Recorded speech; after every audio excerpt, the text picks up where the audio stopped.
Assalamualaikum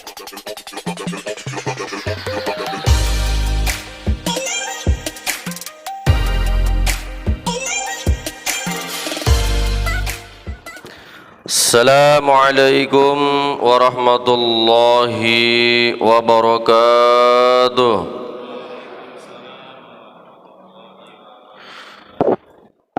Bismillahirrahmanirrahim.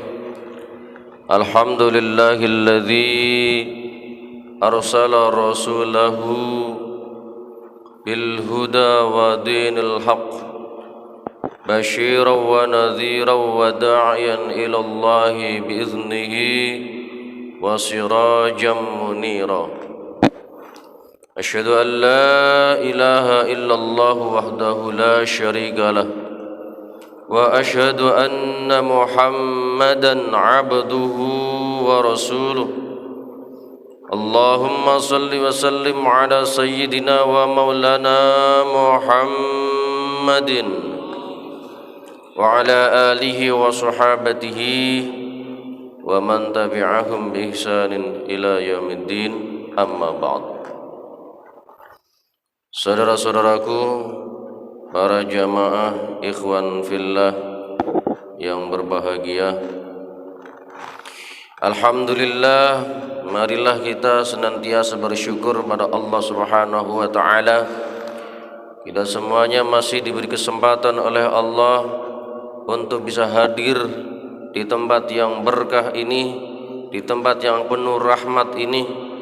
Dan kalau bukan karena rahmat Allah dan juga taufiknya, tentu kita tidak akan bisa hadir di tempat yang seperti ini. Karenanya mari kita bertambah-tambah syukur kepada Allah agar Allah semakin menambah-nambah kasih sayangnya untuk kita semuanya. Mudah-mudahan kita mendapatkan ilmu yang bermanfaat dan barokah, kita tetap istiqomah dan Allah wafatkan kita semuanya dalam keadaan husnul. Malam hari ini masuk tanggal berapa? 10 ya. 10 bulan Muharram. Ada salah satu wali Allah dan merupakan cucu baginda Nabi Muhammad sallallahu alaihi wasallam. Beliau bernama Sayyidina Husain. Beliau dibunuh oleh orang-orang zalim sehingga putranya namanya Ali Zainal Abidin menjadi yatim.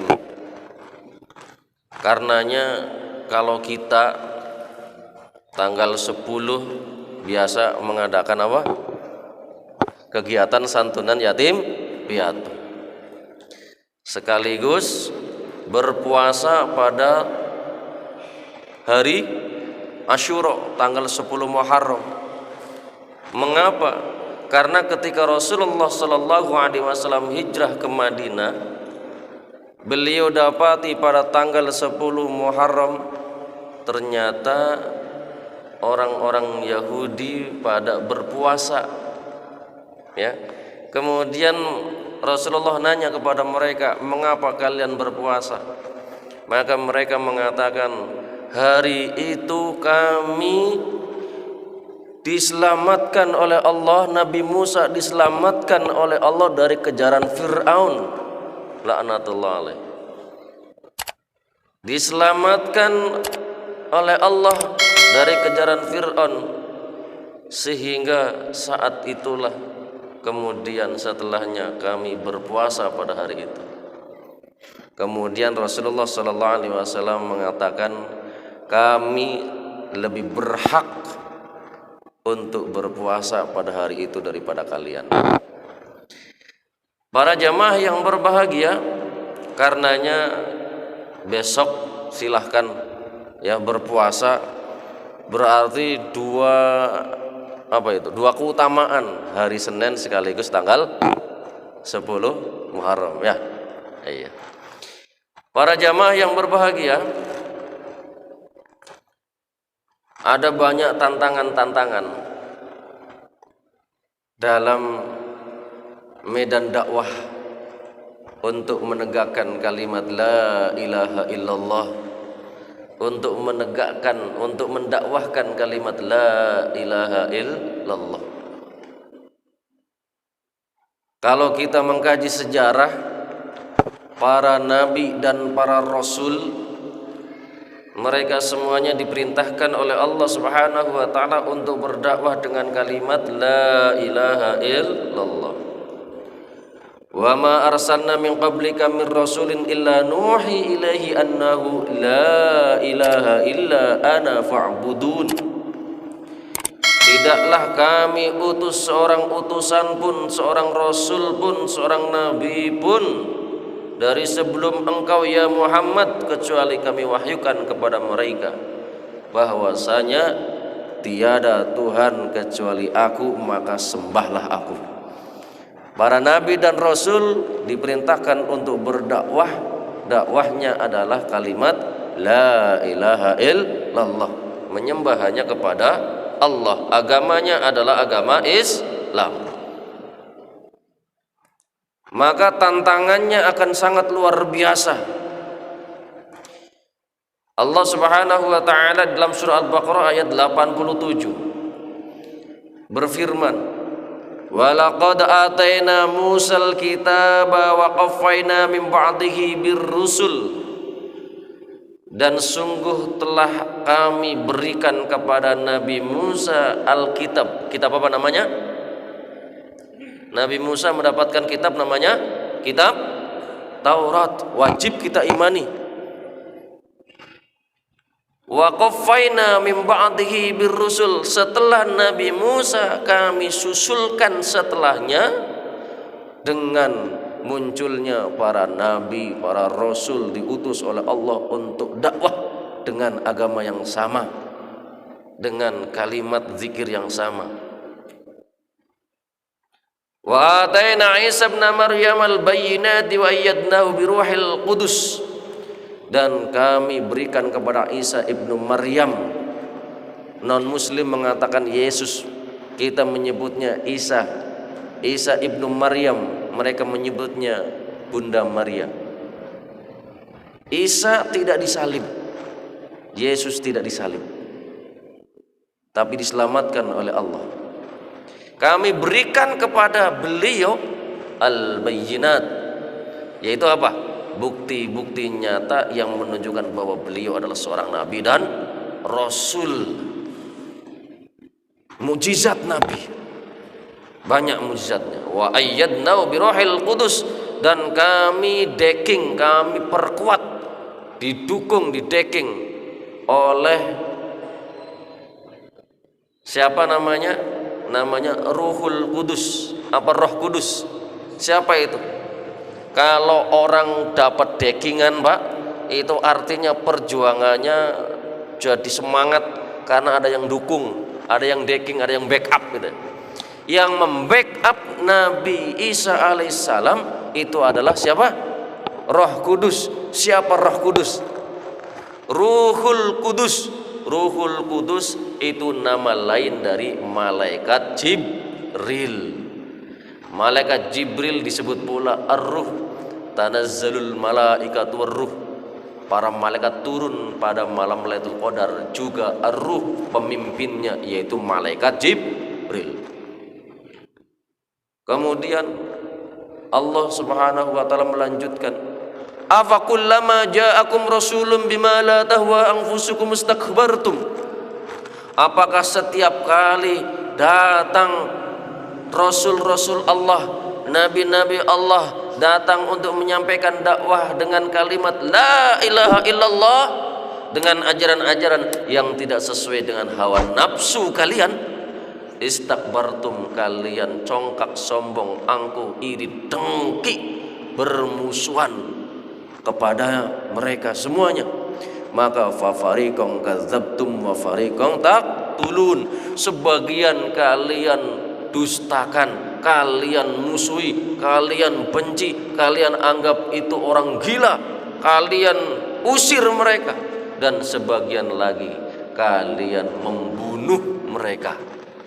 Sebagian para nabi diusir-usir, dihina-hina, dicaci maki, sebagian lagi mereka dibunuh. Maka para jamaah yang berbahagia, kita tahu sejarahnya Nabiullah Ibrahim alaihissalam, bagaimana beliau karena menegakkan, karena berdakwah dengan kalimat la ilaha illallah, mereka kemudian mengumpulkan kayu bakar. Masyarakat di kota itu dikumpulkan di tanah lapang, kayu bakar disusun menggunung kemudian dibakar. Begitu dahsyatnya itu api. Kemudian Nabi Ibrahim ditangkap, diikat, ditutup matanya, kemudian dilemparkan ke dalam api itu. Apa yang terjadi? Allah berfirman, memerintahkan kepada api, ya narukuni bardaw wa salaman ala Ibrahim. Ya narukuni, wahai api, jadilah kamu bardan wa salaman, dingin, adem, dan berilah keselamatan kepada Nabi Ibrahim. Maka ketika semuanya hancur lebur jadi debu, Nabi Ibrahim muncul, tangannya yang tadi diikat, ikatannya udah angus semuanya, udah jadi debu semuanya, tutup matanya sudah angus semuanya. Tetapi Nabiullah Ibrahim dari ujung rambut sampai sandal jepitnya sampai pakaiannya tidak ada yang tersentuh sama sekali. Kalau istri bapak masak, sekedar masak saja cemong ya, pada belepotan itu jadi hitam semuanya karena wajahnya hitam. Tetapi Nabi Ibrahim dibakar, nggak ada hitam-hitam macan itu. Wajahnya masih bersih, masih bersinar bercahaya ya. Bajunya pun nggak tersentuh sama sekali. Allah Subhanahu wa taala menyelamatkan Nabiullah Ibrahim alaihissalam. Nabi Musa alaihissalam dikejar-kejar oleh Fir'aun beserta pengikutnya. Nabi Musa beserta pengikutnya ketika dikejar dengan Fir'aun dan pasukannya yang begitu banyak, tujuannya ingin menangkap dan membunuhnya karena mereka telah mendakwahkan kalimat la ilaha illallah. Sampai di Laut Merah Allah berfirman, pukullah itu. Akhirnya dipukulkan tongkat itu pada air laut. Air lautnya kemudian membelah, jadilah jalan. Beliau dengan pengikutnya kemudian berjalan masuk, melewati aliran tepi kanan, tepi kiri itu adalah lautan, di tengahnya jalan. Beliau dan pengikutnya jalan. Kemudian si Fir'aun laknatullah alaih itu kemudian mengejar terus sampai di tengah lautan. Nabi Musa sudah berhasil masuk ke daratan dengan pengikutnya, naik ke daratan. Sementara Fir'aun masih mengejar di tengah lautan. Akhirnya Allah berfirman lagi, pukul itu tongkatnya ke lautan. Akhirnya dipukul semuanya, tenggelam, habis mati semuanya. Itu peristiwa tanggal berapa? 10 Muharram. Maka orang Yahudi berpuasa pada tanggal itu. Kita pun diperintahkan untuk berpuasa pada hari itu. Nah, para jamaah yang berbahagia, setelah Nabi Musa ada banyak nabi. Ada nabi namanya Sam'un. Bapak tahu Sam'un? Sam'un kalau Bapak mempelajari malam Lailatul Qadar khairun min alfi syahr, itu adalah para sahabat iri dengan jihadnya beliau fisabilillah. Jihadnya Nabi Sam'un selama 1000 bulan. Akhirnya karena iri pengen mendapatkan pahala 1000 bulan, turun ayat malam Lailatul Qadar lebih baik daripada 1000 bulan. Ibadah 1 jam pada malam Lailatul Qadar sama dengan ibadah 1 jam selama 1000 bulan. Nah, Sam'un ada yang menfilmkan menjadi Samson and Delilah.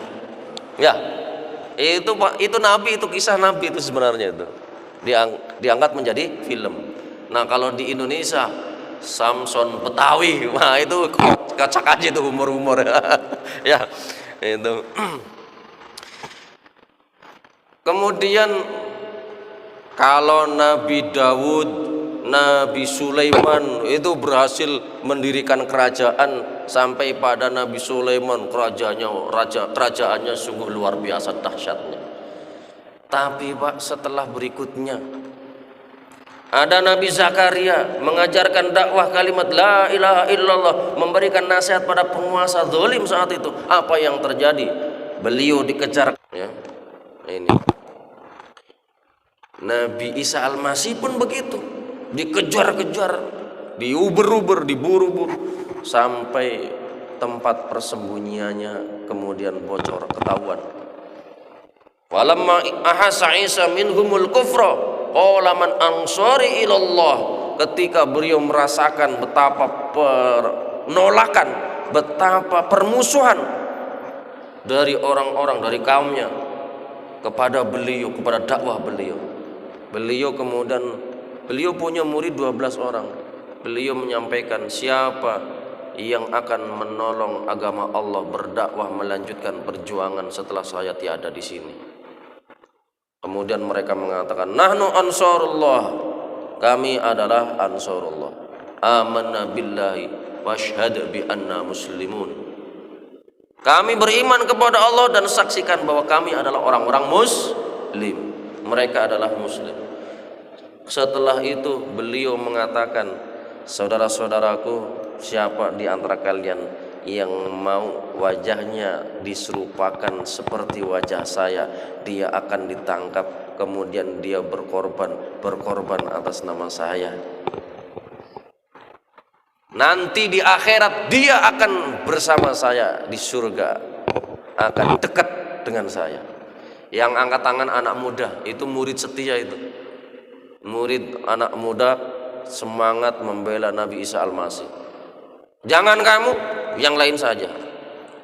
Sayembara diucapkan 2 kali, 3 kali, yang angkat tangan cuma dia. Akhirnya ya sudah. Lalu malaikat Jibril datang dari atas. Kemudian Nabi Isa Al-Masih dalam keadaan sadar.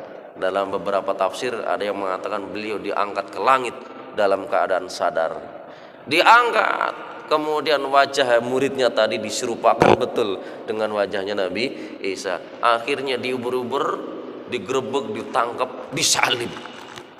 Itu nasib orang-orang yang berdakwah dengan kalimat la ilaha illallah. Itu para nabi dan rasul. Bagaimana dengan Rasulullah Muhammad sallallahu alaihi wasallam? Sama, Pak. Dikejar-kejar, diuber-uber, diburu-buru untuk dibunuh. Bagaimana dengan pengikutnya? Dikejar-kejar, diburu-buru untuk dibunuh. Di dalam kitab namanya Syiaru Alamin Nubula, karya Al-Imam Al-Hafidh Syamsuddin Az-Zahabi, murid selevel murid belajar bersama Al-Imam Ibnu Katsir, penulis kitab tafsir Ibnu Katsir. Ya. Beliau ini meriwayatkan sebuah asar, ya, asar sahab. Jadi beliau mengatakan, awwalu man azhara islamu fil Islam. Orang yang pertama kali menampilkan secara terang-terangan keislamannya itu adalah sab'atun, ada 7 orang.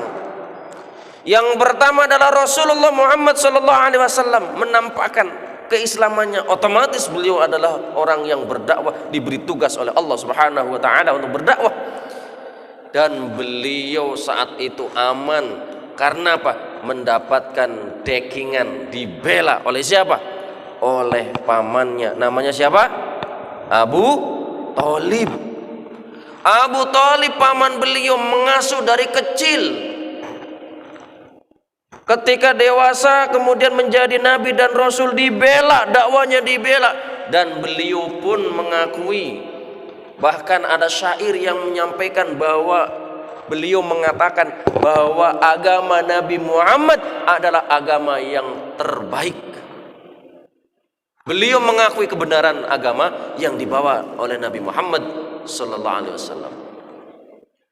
Membela keselamatan Nabi Muhammad sallallahu alaihi wasallam sampai wafat. Ketika wafat, mau wafat nih, menjelang wafat, sebelah kanan ada ponakannya Nabi Muhammad. Beliau merayu, "Ya abi, wahai pamanku, tolong ucapkan kalimat la ilaha illallah." Beliau mau mengucapkan, tetapi nengok ke sebelah kiri ada Abu Jahal, Abu Lahab. "Awas, ponakanmu." Tengok kanan lagi, ponakannya, "Wahai pamanku, tolong ucapkan kalimat la ilaha illallah." Tengok sebelah kiri, "Awas, Abu Jahal, Abu Lahab, awas." Khawatir keselamatan ponakannya, akhirnya beliau tidak mengucapkan kalimat la ilaha illallah. Beliau wafat. Sebagian besar ulama menyampaikan bahwa beliau wafat tidak beriman. Abu Thalib, menurut Bapak kira-kira beriman apa enggak? Ini Abu Thalib, membela habis-habisan, mengakui kebenaran agamanya. Loh. Sebagian ulama termasuk Imam As-Suyuti itu malah berpendapat Abu Thalib wafat dalam keadaan muslim, tetapi keislamannya disembunyikan untuk membela Nabi Muhammad sallallahu alaihi wasallam. Itu Nabi Muhammad. Kemudian yang menampakkan keislamannya yang pertama kali, nomor 2 adalah Abu Bakar As-Siddiq. Beliau pimpinan bagi sukunya, bagi kaumnya. Maka orang kagak berani menyentuh, melukai Abu Bakar. Mengapa? Karena kalau ada yang berani, maka kaumnya akan marah, bisa menuntut balas dendam. Nggak ada yang berani. Tetapi yang 5 orang, Pak, namanya siapa? Ammar, ini Agus Ammar, ini Ammar, ini sahabat. Ammar bin Yasir, ibunya namanya Sumayyah, bapaknya Yasir tadi. Ya. Ammar, Sumayyah, kemudian Bilal, Miqdad, satu lagi Syuhaib. Ini 5 ditambah 2 tadi 7. Itu orang yang pertama-tama menampakkan keimanannya. Yang 2, Nabi Muhammad beserta Abu Bakar aman. Tetapi yang lain, Masya Allah, hanya gara-gara kalimat la ilaha illallah, mereka ditangkap, digebugin, ditendang-tendang, dipenjara, nggak dikasih makan berhari-hari, nggak dikasih minum, dijemur di bawah terik panas matahari, di atas padang pasir yang begitu menyengat. Masya Allah. Bagaimana keluarga Ammar? Ada Ammar, ada Sumayyah ibunya, ada bapaknya namanya Yasir, disiksa habis-habisan. Disiksa habis-habisan. Tetapi mereka tetap merasa nyaman, damai, tenang, karena di dalam hatinya ada kalimat la ilaha illallah. Dirayu-rayu, kamu kalau mau lepas dari siksaan ini, kamu keluar dari agamamu. La, tidak. Apapun perbuatanmu kepadaku, saya tetap la ilaha illallah. Sampai siksaannya begitu keras, begitu dahsyat, Sumayyah meludah kepada Abu Jahal. Abu Jahal ambil itu tongkat,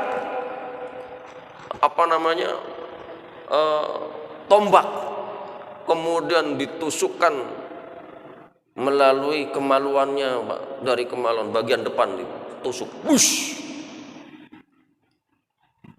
Maka Imam Az-Zahabi ini meriwayatkan dalam kitab Syiar A'lamin Nubuwah, awalu syahidin fil Islam Ummu Ammar Sumayyah.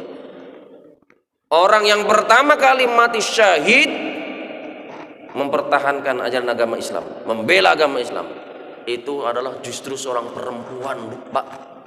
Seorang ibu-ibu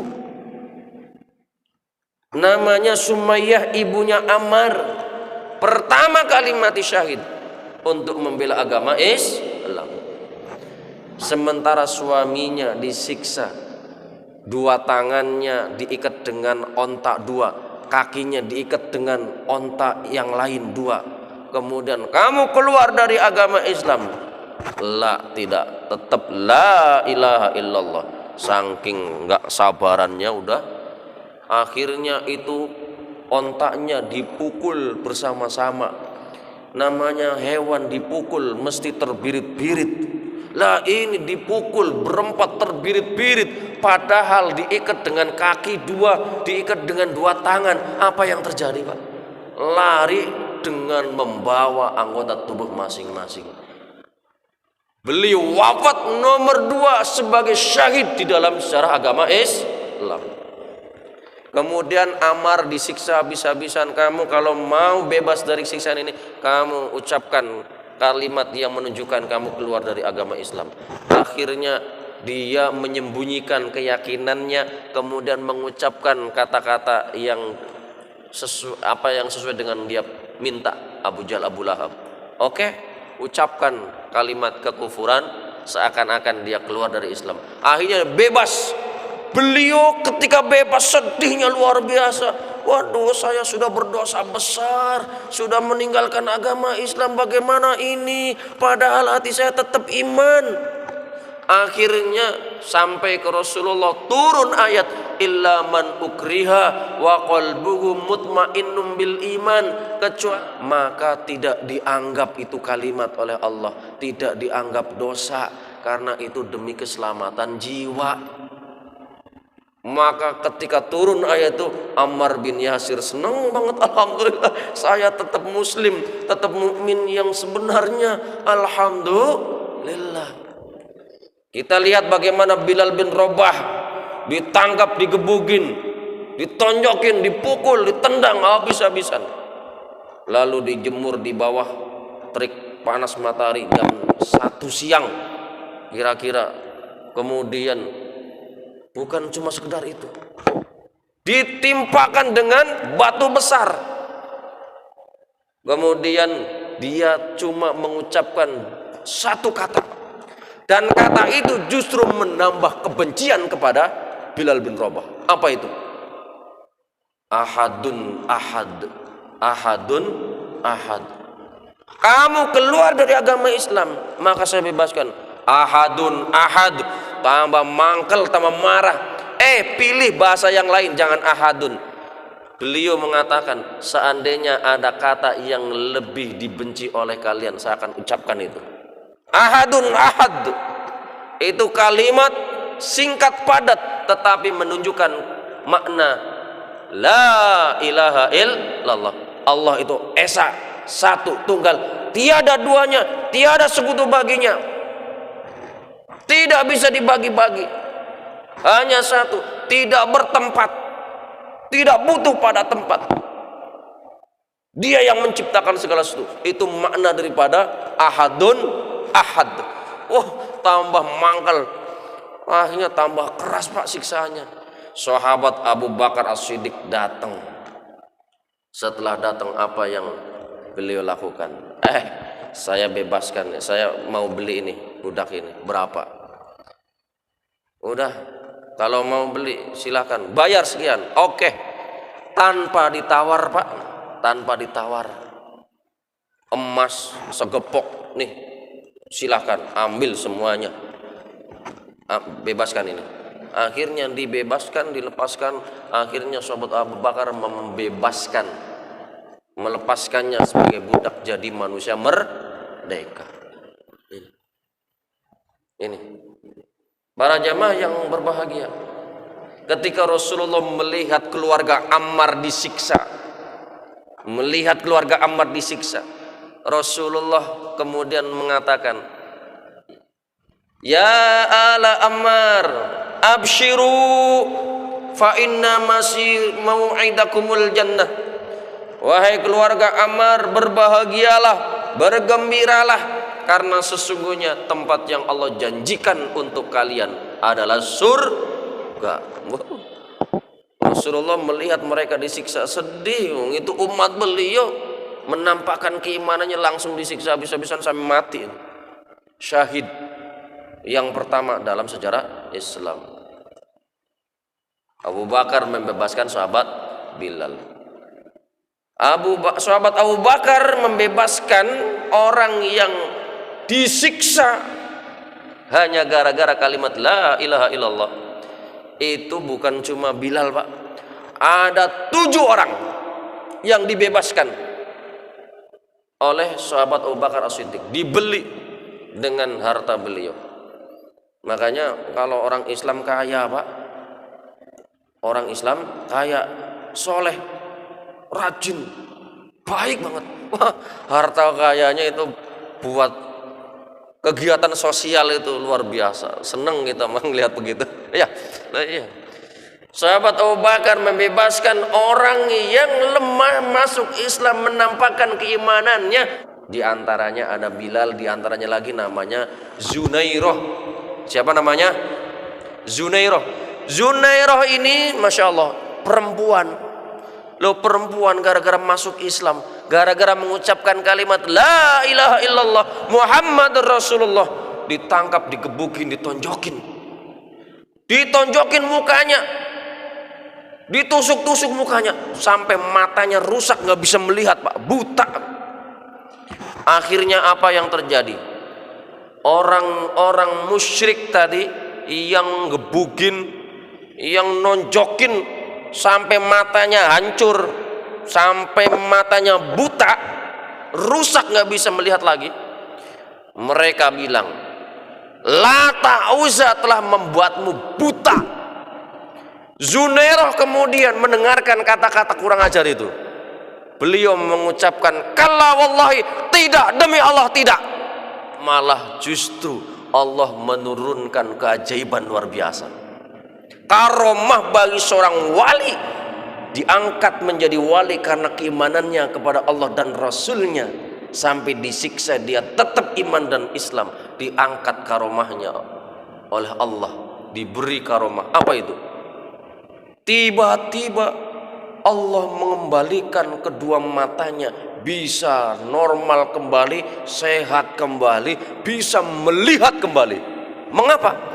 Karena kemuliaan beliau didapat karena mengimani Rasulullah, mengimani kebenaran jalan dakwah Rasulullah Muhammad SAW, sehingga ketika beliau disiksa habis-habisan hanya karena mengimani dakwah Rasulullah, Allah berikan karomah kepadanya, dan itu bagian daripada mukjizat yang menunjukkan bahwa apa yang Rasulullah ajarkan, apa yang Rasulullah dakwahkan adalah merupakan benar adanya.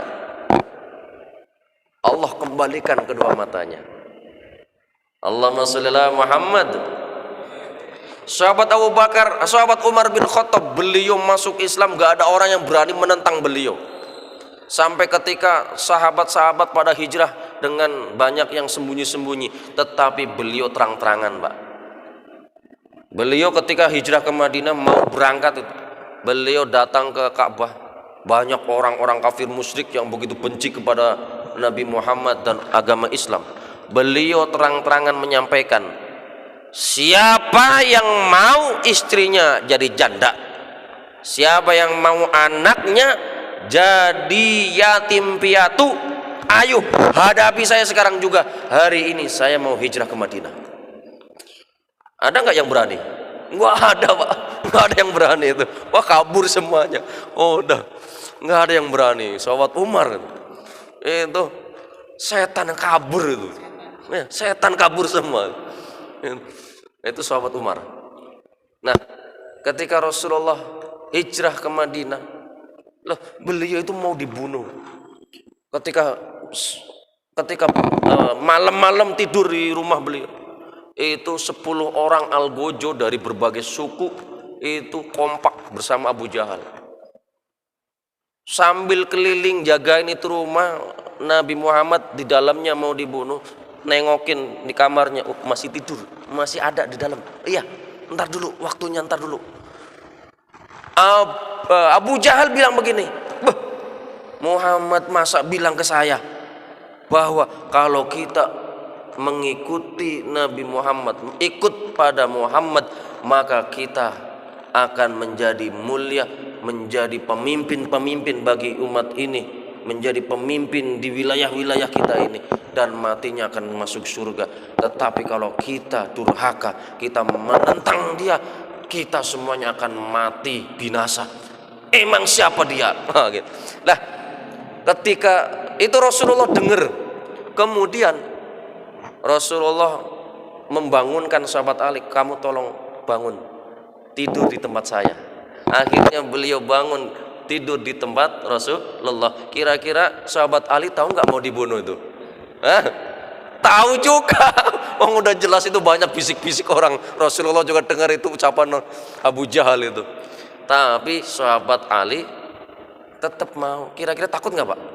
Begitu mau keluar ambil pasir, kemudian dibacain surat Yasin. Yasin wal Qur'anil Hakim innaka laminal mursalin ala siratal mustaqim. Wa janna min baini aydihim saddan wa min khalfihim saddan fa yushirun la yubsirun. Dibuka pintu, ketemu Abu Jahal, langsung bertatap wajah, tatap muka, tatap mata langsung. Rasulullah kemudian menyampaikan, betul saya mengucapkan kalimat itu. Kemudian pasir tadi disebar. Ternyata pada tidur semuanya, Pak. Plek pada tidur semua. Abu Jahal yang tadi melek kaget pingsan tidur. Masya Allah. Ini Bapak kalau takut polisi coba aja bacain Yasin. Wah, tambah ditangkap, Pak. Beda. Nah, Rasulullah, singkat cerita, Rasulullah hijrah ke Madinah. Yang beliau bangun apa, Pak? Yang pertama masjid. Yang kedua adalah darakan dengan kaum Ansar, kaum suku Aus dan Khazraj yang berperang ribuan tahun turun temurun di Medina itu kemudian dipersaudarakan jadi damai untuk selamanya.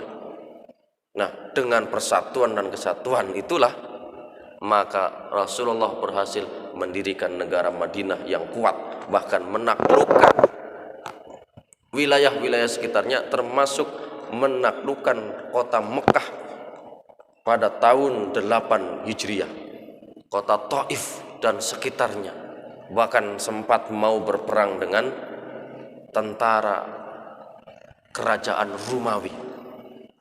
Ketika Rasulullah lagi khutbah, anak ini kemudian datang. Ini sampai beliau turun kemudian menggendong, saking cintanya kepada Sayyidina Husain. Dan beliau sudah diberitahu umatnya akan membunuhnya. Nah, apa itu Karbala, Pak? Tanah Karbala. Karbala itu karub itu musibah, penderitaan. Balaun, ujian. Jadi Karbala itu tanah yang tempat kejadian di mana Sayyidina Husain mengalami bala yang luar biasa, kesedihan yang luar biasa. Nah, singkat ceritanya, kalau cerita panjang lebar ini waktunya udah habis.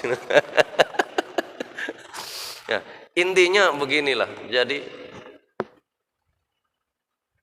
ya, pemimpin yang zalim, yang dia sebenarnya nggak punya hak untuk menjadi pemimpin, nggak punya hak sama sekali menjadi pemimpin, tetapi kemudian dia berhasil jadi pemimpin. Sayyidina Husain nggak mau membaiat. Kemudian beliau diundang ke negeri Irak. Katanya di sana ada yang mau membaiat Sayyidina Husain. Kemudian beliau berangkat, banyak yang mencegah oleh para sahabat itu, jangan. Nanti mereka justru akan membunuhmu. Enggak, biarin dah. Saya lebih baik dibunuh daripada dibunuh untuk perjuangan dakwah. Enggak masalah. Begitu. Sampai di sana beliau hanya membawa keluarga dan juga pembantu 73 orang. Ternyata sampai di sana dikepung tentara 10.000, Pak. 10.000. Akhirnya udahlah, nggak usah, saya dikirim aja di perbatasan supaya saya bisa berjihad. Enggak, kamu harus berbaiat. Enggak mau. Akhirnya diperangi sampai habis-habisan, semuanya wafat. Ada Zainab saudaranya, beliau berteriak, ya Muhammad, ya Muhammad, sallallahu alaika malaikatu sama, hadza Husain murammalum bidina muqatta'ul adha. Ya Muhammad, penghuni langit para malaikat bersolawat atasmu. Ini cucumu ya Rasulullah, dibantai, bersimbah darah ya Rasulullah. Maka semua pelakunya nangis, Pak. Mereka membunuh, tapi setelah membunuh nangis. Akhirnya singkat cerita, Pak, Masya Allah, ada anaknya Sayyidina Husain, namanya siapa tadi? Ali Zainal Abidin. Nah, ini masih kecil, keluarganya dibunuh semuanya, tinggal Ali Zainal Abidin. Beliau selamat, masih kecil. Akhirnya dibawa ke Madinah. Madinah juga nggak mau nerima, dibawa ke negeri Mesir. Di sana kemudian besar. Nah, para jamaah yang berbahagia, inilah resiko dakwah para wali-wali Allah. Kalau kita berdakwah seperti ini, Pak ya, sambil makan minum enak banget ya. Alhamdulillah, makanya kita syukuri. Barangkali itu yang dapat saya sampaikan, Pak ya. Kurang lebihnya mohon maaf. Wallahu a'lam bishawab. Mari kita akhiri. Bismillah, alhamdulillah, Allahumma sholli ala Muhammad wa ala ali sayyidina Muhammad. Allahumma ighfir lana wa li walidina, Allahumma ij'alna wa auladana min ahlil ilmi walil khair. Allahumma anfa'na ma 'allamtana wa 'allimna ma yanfa'una wa zidna 'ilman yanfa'una. Rabbana atina fid dunya hasanah wa fil akhirati hasanah wa qina adzabannar. Walhamdulillahi rabbil alamin. Kurang lebihnya mohon maaf. Wallahu a'lam bishawab. Wallahul muwaffiq ila aqwamit thoriq. Assalamualaikum warahmatullahi wabarakatuh.